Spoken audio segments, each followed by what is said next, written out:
Ethan Hayes and his wife, Maya, had never imagined their daughter, Ava, would return home in such a state.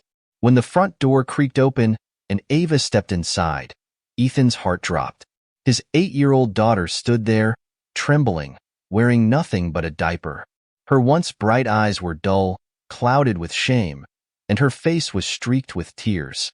She couldn't even bring herself to meet their gaze, her hands clutching the fabric of the diaper as if it were her only shield from the world. Maya was the first to react, rushing to her daughter with a flood of concern. She knelt down and gently pulled Ava into her arms. "Sweetheart, what happened? Why are you like this?" Maya's voice broke with worry, but Ava, too distressed to speak, just shook her head, her small shoulders shuddering with each breath she took. Ethan's calm exterior cracked. He was a trained police officer, accustomed to handling difficult situations, but nothing had prepared him for this moment. His mind raced with confusion and anger. Where was her school uniform? Why was she sent home like this? He reached out to comfort his daughter, but his hands trembled as he helped her into the living room. The room felt colder than usual, the silence pressing down on them all. Finally, after what felt like an eternity, Ava whispered, barely audible, "Mr. Daniels, he made me do it." Her voice quivered with fear. Ethan's stomach twisted at the mention of her teacher's name.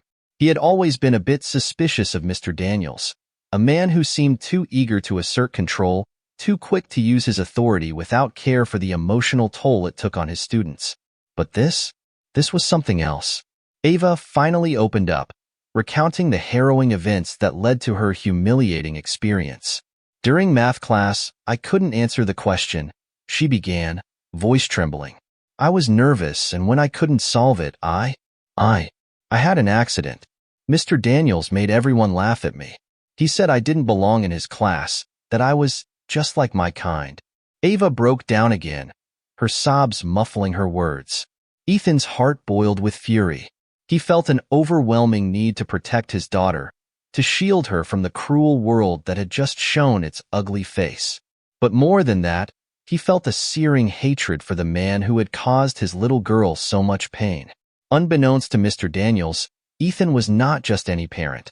He was a man who had spent his life ensuring justice was served. And in that moment, Ethan knew this would not go unanswered. Maya, equally upset, held Ava tightly, trying to comfort her, but Ethan's thoughts were already spinning out of control. He tried to calm himself, to think clearly. He had to act fast. The school couldn't be allowed to dismiss this as a simple misunderstanding. No, this was something much worse. That morning had been off from the start, though neither Maya nor Ethan could have predicted how the day would unfold. At breakfast, Ava had been quieter than usual, poking at her food instead of eating it. Maya noticed the unease in her daughter's eyes, but she chalked it up to the usual nerves before school. Ava had been struggling with her math assignments lately, and Maya assumed that was the source of her anxiety. But when Ethan asked if something was wrong, Ava had hesitated. The way her lips trembled, the slight twitch in her eye, it was enough to make Ethan's instincts kick in. He was trained to read people, to spot the smallest signs of deception, but Ava had always been an open book to him. That morning, however, there was something different in the way she avoided his gaze. "I'm fine, Dad. Just tired," Ava had said, her voice small. Maya, ever the optimist, had tried to reassure her, coaxing her into going to school despite her protests. "It's just a rough patch, sweetie," she had said, brushing a lock of hair from Ava's forehead. "We'll get through it. You're strong, and you're smart." Ava had nodded weakly, but her hesitation remained, her hands clenching and unclenching as she held her backpack strap. The unease grew, but neither parent could fully articulate the nagging sense that something was terribly wrong. It wasn't until after the breakfast dishes were cleared, and Maya began preparing Ava for school, that things took an unexpected turn. As Maya helped Ava dress, her daughter became visibly distressed at the thought of putting on her diaper, a medical necessity due to her condition. "I don't want to wear it, Mom," Ava said, her voice cracking with the frustration that had been simmering underneath the surface. "It's embarrassing." Maya knelt beside her, gently cupping Ava's face. "Sweetheart, you know this is for your health? It's nothing to be ashamed of." She tried to reassure her, but Ava's discomfort was palpable. You'll outgrow it soon. But for now, it's what you need to stay comfortable, okay? Ava's lips quivered, and for a moment, Maya wondered if she was being too forceful. But she encouraged Ava to put it on, hoping that once she was at school, the distress would fade. The anxiety in her daughter's eyes didn't leave, but Maya believed the routine would help her feel more at ease. Ethan, who had been silently observing the exchange, stepped in. Maya's right, Ava. You're strong, and this doesn't define you. You're more than this. He tried to provide a sense of security, but even he knew that something was wrong. Ava reluctantly complied, but the sadness in her eyes lingered, and Ethan's unease deepened. As Ethan and Ava made their way to school, the tension between them was thick. Ava had barely spoken throughout the ride, her gaze fixed out the window as if trying to escape her thoughts. Ethan tried to keep the conversation light, asking her about what she planned to do after school, but Ava's responses were short and distant. Ethan's police instincts told him something was wrong. She wasn't just anxious about school. There was something deeper at play. When they pulled up to the school, Ethan glanced at his watch. It was early, but he had a sense of urgency. He felt a gnawing feeling in the pit of his stomach, something he couldn't ignore. They walked towards the entrance, and that's when they saw Mr. Daniels waiting for them. The teacher smiled warmly, a smile that didn't quite reach his eyes. Ethan's senses heightened, and he felt a strange unease wash over him. Something about this man rubbed him the wrong way, though he had never been able to pinpoint why. Mr. Hayes, Mrs. Hayes. Mr. Daniels greeted them with an almost exaggerated cheerfulness. I hope Ava's doing well today. Ethan nodded, his eyes narrowing slightly. Is everything okay with Ava? She's been a little off this morning. Mr. Daniels waved his hand dismissively. Oh, she's just struggling with math. It's nothing to worry about. We'll get through it. The tone was dismissive, but Ethan caught the brief flicker of something, perhaps irritation, perhaps something else, in the teacher's eyes. Ethan was about to press further when Ava tugged at his hand. She had been silent, but now she looked up at him, her eyes pleading with him not to make a scene. Ethan hesitated, sensing that if he pushed too hard, he might cause more harm than good. He ruffled her hair gently. We'll talk more later, Ava. You're going to do great today. But as he left, a nagging feeling gnawed at him. Something didn't sit right, and he was determined to find out what. As Ethan drove away from the school, he couldn't shake the unease that had settled over him.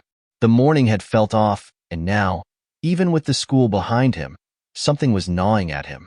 His thoughts kept returning to Mr. Daniels.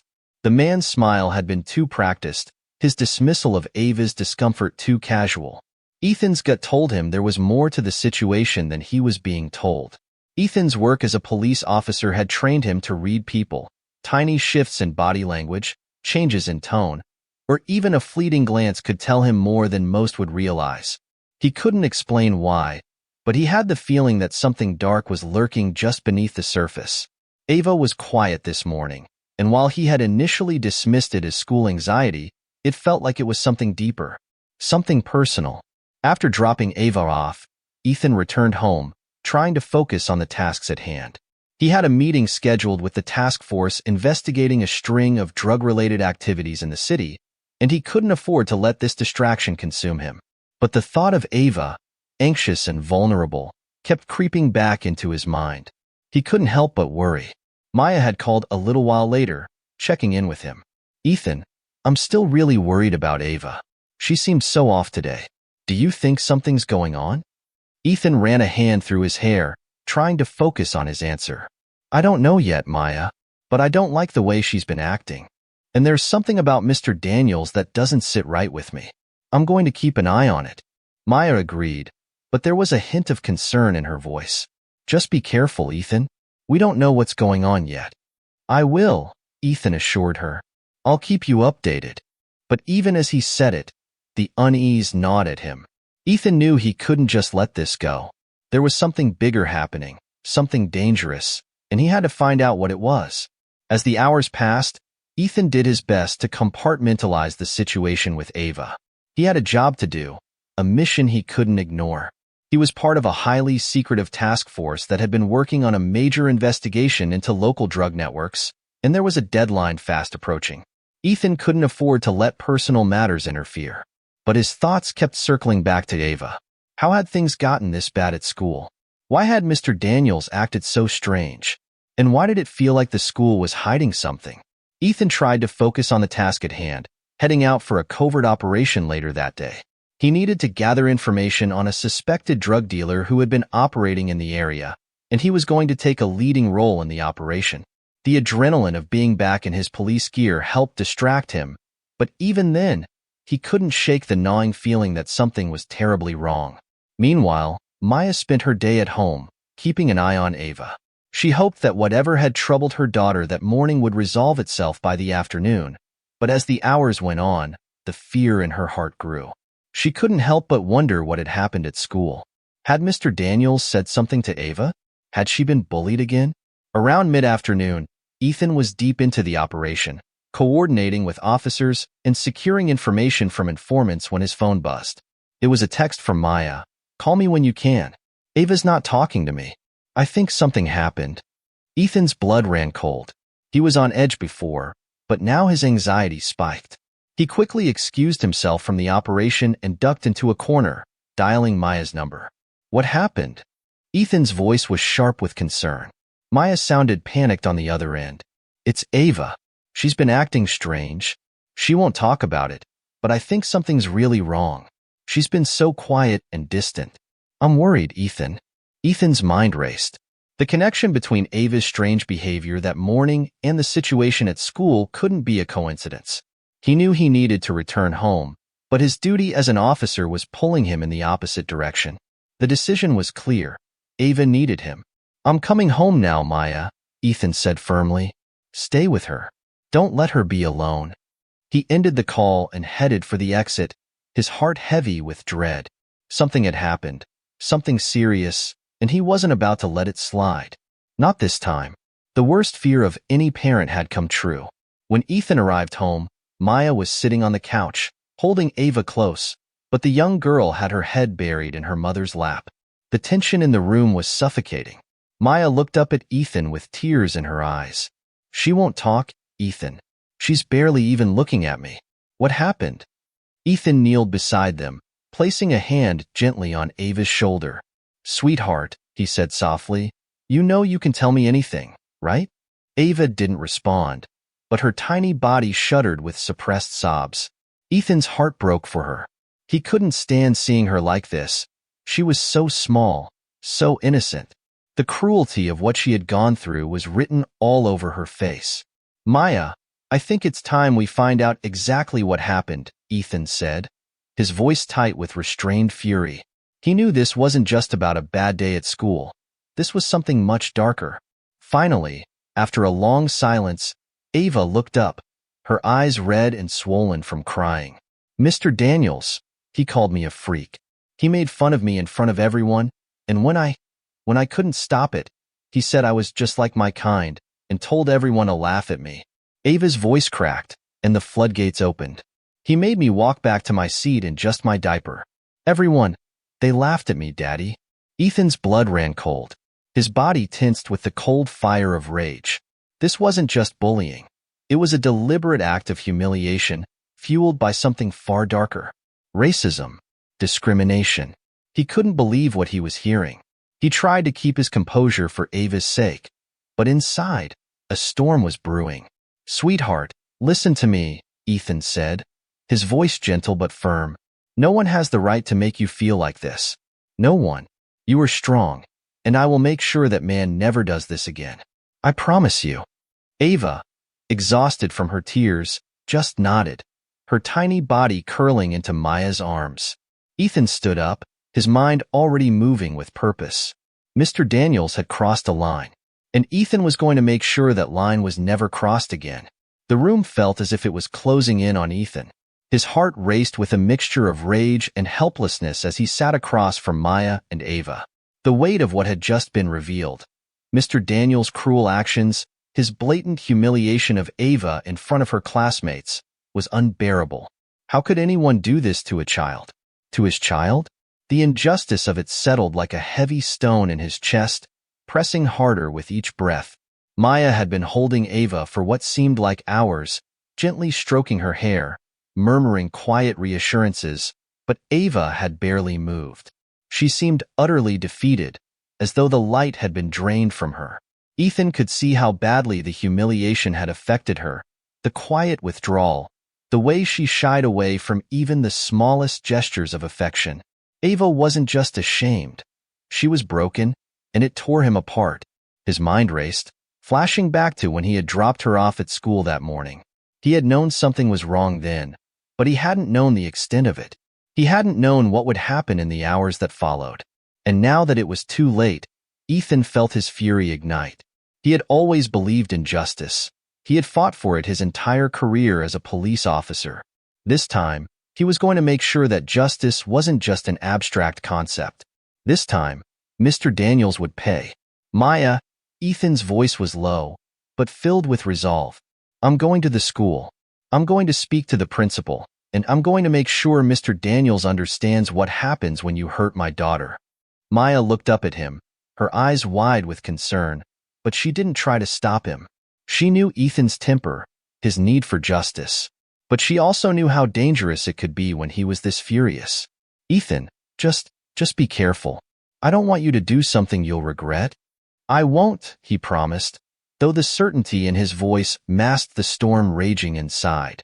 He needed to do this. For Ava. For Maya. For all the other children who might suffer in silence if no one stood up for them. As Ethan drove toward the school, his mind was a whirlwind of thoughts and emotions. The streets blurred by his car windows, his hands gripping the steering wheel so tightly his knuckles turned white. He didn't need to be told what to do. He knew exactly what needed to happen.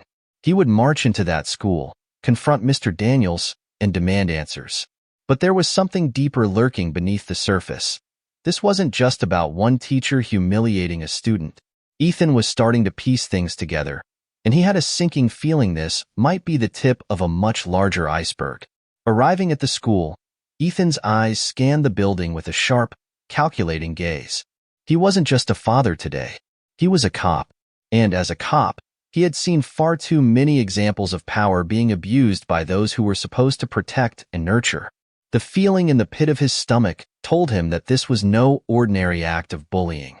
He was sure that Mr. Daniels' actions were part of something much darker. He walked up to the front desk with a purposeful stride. The receptionist looked up at him and smiled, but her expression faltered when she saw the fire in his eyes. "Can I help you?" she asked, though her voice shook slightly. "I need to speak to Principal Jenkins and Mr. Daniels," Ethan said, his tone firm but not threatening. Immediately, the receptionist's eyes widened at the urgency in his voice, but she didn't hesitate for long. She picked up the phone, and within moments, Ethan was being escorted to the principal's office. His thoughts raced. What was he going to say to the principal? What would he do if Mr. Daniels tried to lie his way out of this? No, Ethan wouldn't let that happen. He had seen enough lies in his time on the force to know when someone was trying to cover up the truth. And right now, the truth was something Mr. Daniels would have to face. The moment Ethan entered Principal Jenkins' office, his presence filled the room. Principal Jenkins, a tall man with a calm demeanor, stood up to greet him, but Ethan could see the tension in his eyes. He didn't waste time with pleasantries. "I need to speak to Mr. Daniels now," Ethan said, his voice cold and commanding. There was no room for delay, no room for hesitation. This had gone too far. Jenkins hesitated but nodded, signaling to the door behind him. Moments later, Mr. Daniels entered the room. He wore a forced smile that seemed out of place in the tense atmosphere. His eyes darted between Ethan and the principal, clearly unsure of what to expect. "Mr. Hayes," Daniels greeted, his voice too smooth. "What seems to be the problem?" Ethan's anger flared. He clenched his fists, but he kept his voice steady. "You humiliated my daughter today, Mr. Daniels. You forced her to walk back to her seat in just a diaper after she had an accident, and you made cruel, racist comments to her in front of the entire class. Do you want to deny that?" Daniels' eyes flickered briefly with guilt, but he quickly masked it with a defensive posture. "I was just disciplining her, Mr. Hayes. She was disruptive in class, and Disciplining her? Ethan interrupted, his voice rising. By humiliating her? By making her feel like less than human in front of her classmates? That's not discipline. That's abuse. The room was silent for a moment as the weight of Ethan's words sank in. Daniels shifted uncomfortably, and it was clear that the smooth veneer he had tried to maintain was beginning to crack. Ethan's instincts were on fire now. Something about this wasn't just a simple case of a frustrated teacher taking out his anger. There was something darker at play here, and Ethan wasn't going to stop until he found out what. I won't stand for this, Ethan continued, his voice quiet now, but filled with a chilling resolve. You're going to answer for what you've done, and I'll make sure every parent in this school knows exactly what kind of man you are. At that, Principal Jenkins stood up, his face pale. Mr. Hayes, please, he said, his voice strained. We'll handle this internally. I promise we'll investigate. But, no, Ethan said, cutting him off. This goes beyond internal investigations. You don't get to sweep this under the rug. Mr. Daniels will face the consequences of his actions, and I will make sure of it. Ethan's gaze never wavered as he locked eyes with Mr. Daniels, who was now sweating, clearly shaken by the confrontation. Ethan was just getting started. The tension in the room had reached a breaking point. As Ethan stood there, his every instinct telling him that something was horribly wrong, the weight of the situation seemed to grow heavier by the second. His gaze was fixed on Mr. Daniels, who was growing increasingly uncomfortable under his scrutiny. But as the teacher opened his mouth to defend himself again, another voice interrupted. This time, a student. The door to the principal's office creaked open, and a timid voice emerged from the hallway. Excuse me, Mr. Daniels? Mr. Hayes. It was a girl, no older than Ava, her eyes wide with fear but determined. She stepped into the office and hesitated for a moment before speaking again. I know what Mr. Daniels has been doing. Ethan's eyes shifted immediately to the girl, his suspicion now deepening into something more serious. The girl, shaking slightly, nervously clutched a folder to her chest. Her face was pale, and her voice trembled as she spoke. He's been giving out candy. Special candy, lollipops. But they're not just candy. He told me not to tell anyone. He said it was a special treat for the good kids, the ones he liked. The girl glanced up at Mr. Daniels, and her expression hardened. He's been putting stuff in the candy. Stuff that makes you feel different. Ethan's mind raced. He had heard rumors about drugs circulating in the school before, but this was something else entirely. He had spent years tracking down drug networks, unraveling the connections that allowed these substances to make their way into the hands of children, and now he was staring at the pieces of that network right in front of him. This wasn't just about one incident with Ava. This was bigger, much bigger. Mr. Daniels' face drained of color, and he opened his mouth to speak, but the words caught in his throat. The girl's accusation hung in the air like a death sentence. Ethan felt a surge of righteous anger. His mind flashed back to the evidence he had gathered from the drug task force, pieces of a puzzle that were now coming together with terrifying clarity. You've been using your position to manipulate these kids, Ethan said, his voice steady but with a deadly edge. You've been controlling them with drugs, and now you've gone too far. You will answer for all of it. The girl nodded, her eyes brimming with tears. He said we couldn't tell anyone. He said it would get us in trouble. I didn't know what else to do. Thank you, Ethan said, his voice softened by gratitude. He turned to Principal Jenkins, who looked utterly lost. Do you understand what this means? Do you understand that your teacher is a part of something much more sinister than a simple case of bullying? Principal Jenkins nodded numbly, his face pale as he processed the gravity of the situation. I had no idea. His voice quivered. This can't be happening. It is, Ethan replied coldly, and you need to handle this immediately. The room erupted in action as the realization hit home. Sirens screamed outside as uniformed officers swarmed into the building, taking Mr. Daniels into custody. His attempts to deny the accusations fell on deaf ears as officers gathered the necessary evidence. Ethan stood just outside the principal's office, his posture rigid, his mind still processing everything that had unfolded. It was happening too fast for Ethan to fully absorb. In a matter of minutes, Mr. Daniels went from a disgraced teacher to a criminal suspect in a child exploitation ring. Ethan had been prepared for a confrontation, but this was a network, one that involved more than just a single predator. He had just stumbled onto a criminal operation with far-reaching implications. As officers led Daniels away in cuffs, Ethan turned back to the girl, who was now sitting with a counselor. He couldn't help but feel a deep sense of sorrow for her. She was just a child, caught up in a situation she had no control over. But at the same time, his sense of justice burned brighter than ever. He was going to make sure this didn't stop with Daniels. The network would be dismantled, and every last person involved would be held accountable. "You did the right thing," Ethan said, kneeling beside the girl. "You're safe now. No one can hurt you anymore." Her lips trembled, but she nodded, clearly relieved. "I just wanted it to stop. I didn't want to be afraid anymore." Ethan gave her a reassuring smile, though his mind was already racing ahead. He would need to speak to the other parents. He needed to ensure that this was exposed to the entire community. The truth couldn't stay buried. Turning back to Principal Jenkins, Ethan saw the man still in shock. "You're going to have to do more than fire him," Ethan said grimly. "This isn't just about losing a job. It's about protecting these kids.